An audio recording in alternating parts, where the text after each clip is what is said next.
Okay, so we got 3 lives. I'm definitely expecting to lose at least once against Holly. We'll see how it goes here. Okay, D4. Oh boy, I hate D4 already. Queen's Gambit. We're gonna do the Albin counter Gambit. This is the only theory I know here. Not the only theory. I don't know. D3. Ah, darn. They know what to do. Okay, we're gonna do knight C6.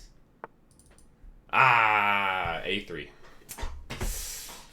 Good game, guys. That's it. That's all I got. I think I've lost. I don't know. I've if the opponent knows A3 and knight F3, I don't know. You're toast. In the Albin counter gambit. Fun opening though. Okay, let's figure it out here. I think we can play bishop b5 and develop. Do we want to castle long or short? I mean, yeah, the one advantage is the pawns are kind of screwed up for white. They're going to get this pawn storm on the queen side, so I think we should try to castle short. Yeah, I mean, this is the problem with the Albin counter gambit is your pieces just have nowhere to go. You know what I'm saying? Like if I go here, I cut off my bishop. Can't really move. I can just move my bishop so it's staring into a pawn, I guess. But then we walk into b4. So maybe a5. Just to stop b4 from happening. Okay, and d3. Now, what the hell? What was I thinking? Yeah, I mean, since they played a3, we never have this check on the diagonal, so not so good. If we take, our queens see each other, so we could try to play another endgame here. Okay, and I mean, if we don't take, they're going to take us. If we push, they're just going to take us as well. They have 2 attackers. We have 1 defender. So I think we have to take. I don't really see another option. And I don't think this knight is not doing anything on c6. So totally fine just to take it. Okay, and yeah, so this is the position we've landed ourselves in. Oh boy. Okay, maybe I want to play c5 just to stop this pawn from moving, keeping the bishop blocked in. Although, I don't know, white's like a castle, and we're down a pawn because we did play a gambit. Oh boy, I don't know. We could just play knight c6, I mean. Maybe we could try to develop our bishop on the long diagonal here. Alright, what if we play like this? Try to put pressure in the middle.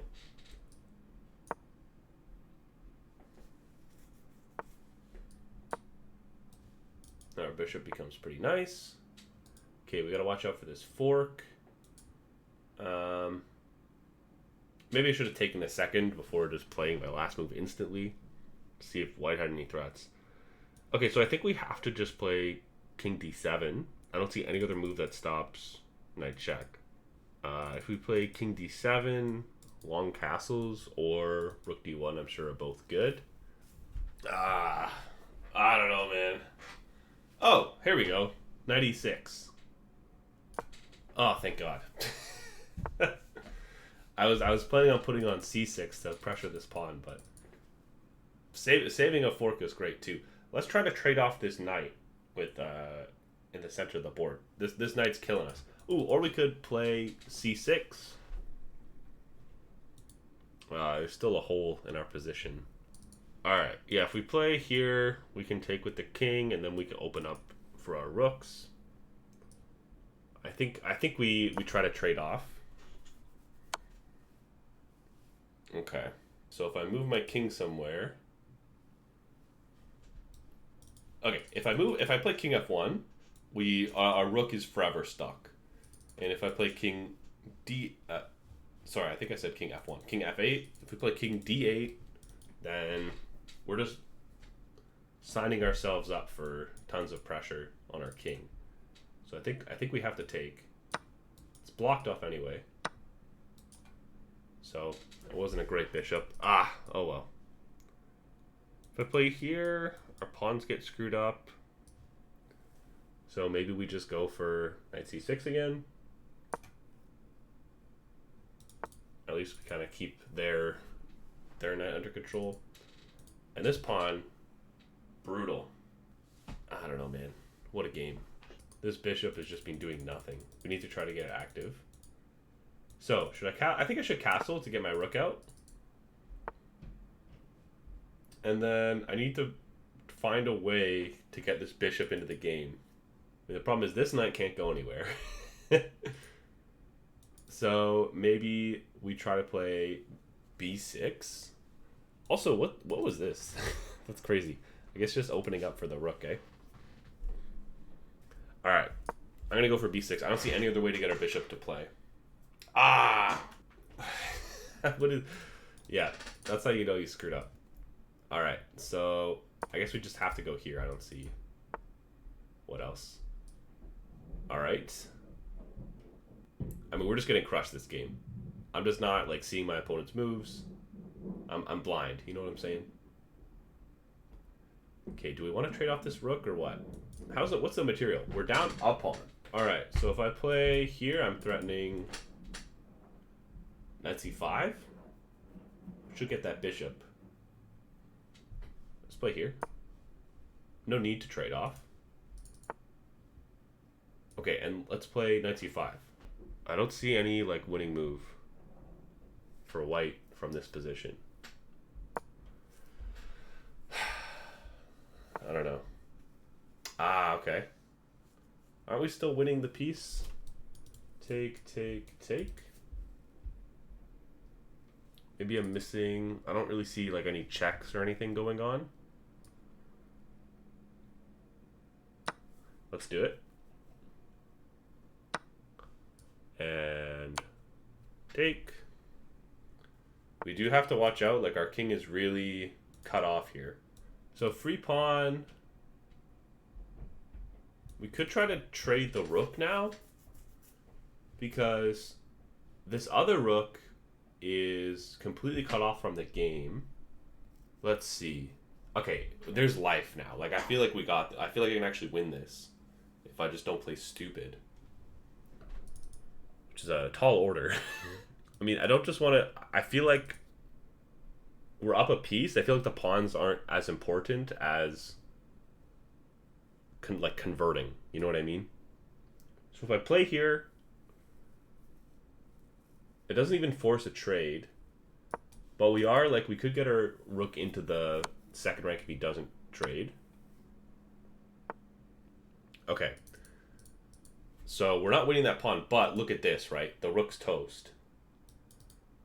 If I play something like, or a rook d4, I'm threatening to win the rook. However, they can always just play king e1, so we can't really do that. What if we play a4? If he pushes, we can take. And if he takes, then we can still take, and then these pawns are doubled. We could also pin that pawn if we wanted to.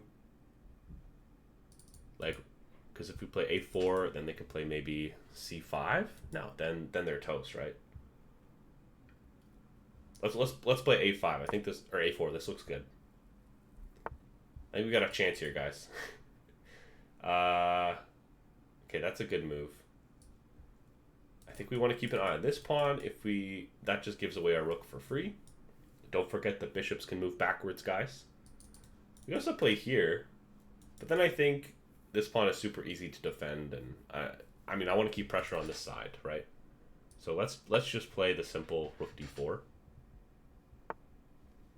and let's take.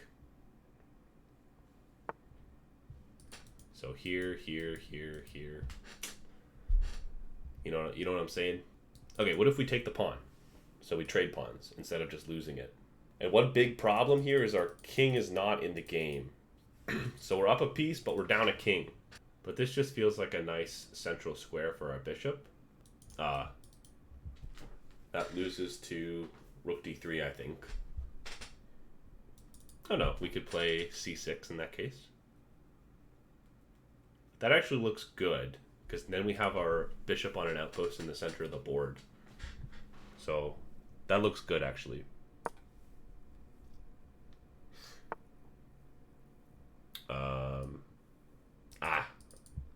Well, we could always play c5 maybe. Rook c5. I hate playing against the computer in endgames. Okay, now we got two passed pawns. Our opponent also has a passed pawn though, so we gotta be careful. We're still up a piece. Okay, this is the correct bishop. So is that bishop though. Let's see which square is best here. There. I feel like this more active, maybe. This also stops our other pawn though. What if we just push? You know what I'm saying? What if we just push? And then we try to get our knight here.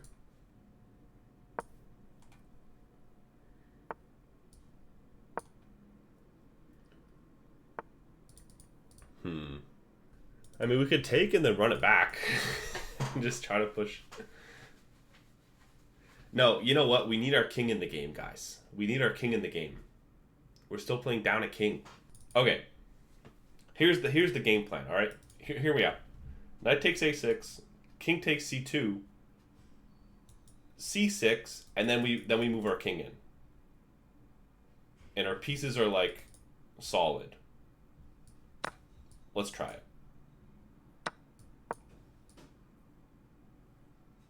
Because now neither the king nor the bishop can touch this.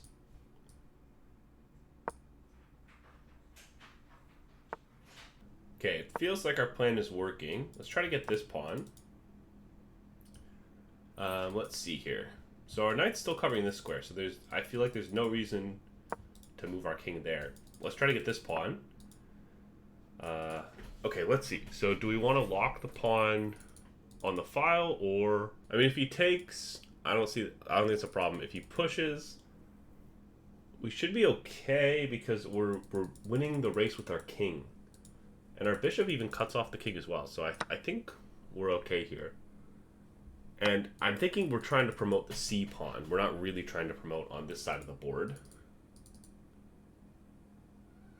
Let's see. Yeah, and this is the correct square as well. So maybe we are trying to promote on this side of the board. So let me take with the f pawn so we can keep this h pawn alive. Okay, if we can get pressure on both sides of the board, we should be good. Now, let me just be careful. If the bishop gets here, our knight's trapped. So let's make sure we don't lose our knight before it's too late. You know what I'm saying? Okay.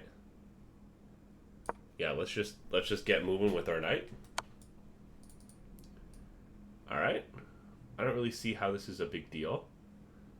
I think we're fine here, guys. I think we're winning now. Mainly just because of the extra piece. Okay. Now we just can't be stupid. I want to go and win these pawns and then push the h pawn. Our knight has... Okay, our knight currently has this square and this square. We are going to need to bring our knight over at some point. So maybe... Should we do that now, I guess? I mean, if black trades off this bishop, they're lost. Because we just have an extra bishop then. Yeah, I should have seen that one. Okay, and let's see. So if we go here and he pushes, then we lose this knight. So that means I think we have to play here. Right? Okay. It attacks the bishop. Alright, and now I think we can just take this pawn. I think we're good here, guys. Alright. Plenty of squares that we can go to. Let's, I don't know, I guess we'll pick here. It covers the dark squares by the king, and then our bishop covers the light squares. So we're fully blocking this king off from the side of the board. Okay. Yeah, I don't know, do we need to win this pawn, or are we okay to just trade it off? I don't know. I feel like this has to be a decent move. And our bishop always defends this pawn. So let's see if we can use our knight to take this pawn. So what if we go like here, and then I think we're winning this pawn. he ever abandons this pawn, we start pushing it, I think. Okay. We can go here and here as well. Is acceptable.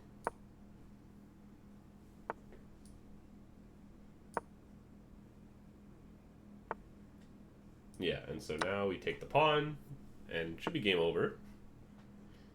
And if we push it, we just lose it, so don't do that. Let's see. Move our knight here to defend that square. And, oh, I could even just play h5. Let's just go there. Alright, and it should be easy enough now, I think.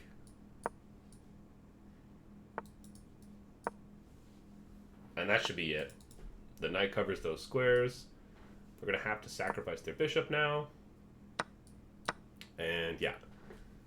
2 pieces versus a lone king. Hey, we can do the bishop and knight mate again. Oh boy, I think since this is Holly, I'm just gonna make a queen, guys. Okay. So now lots of stalemate opportunities here. So just gotta be careful. C8, C8's open. And let's see, if we go queen e7, this is the only legal move, I think, and then we have mate on b7. We did it. We got Holly. 90.1 accuracy. Oh my god, guys. That might be like the best game I've ever played in my life. This is theory. I got it right. I was right. A5 was theory. Now we ruined it.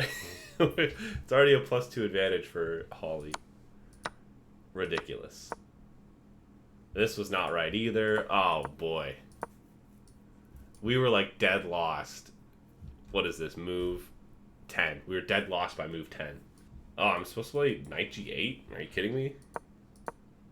Yeah. So Holly just made... Like, what? What? So just a blunder, and then I think from here, I was just winning the rest of the game. And I'm happy to see that I didn't make any mistakes, really. Yeah, and this is pretty clean. So once Holly made the blunder, we had it. We just won. And I always hate my mating technique. Oh boy. Let's see. So it's mate in 5. Let's see how many moves it takes. 1, 2, 3, 4. We did it. We did it. We did the mate in 5. That's awesome.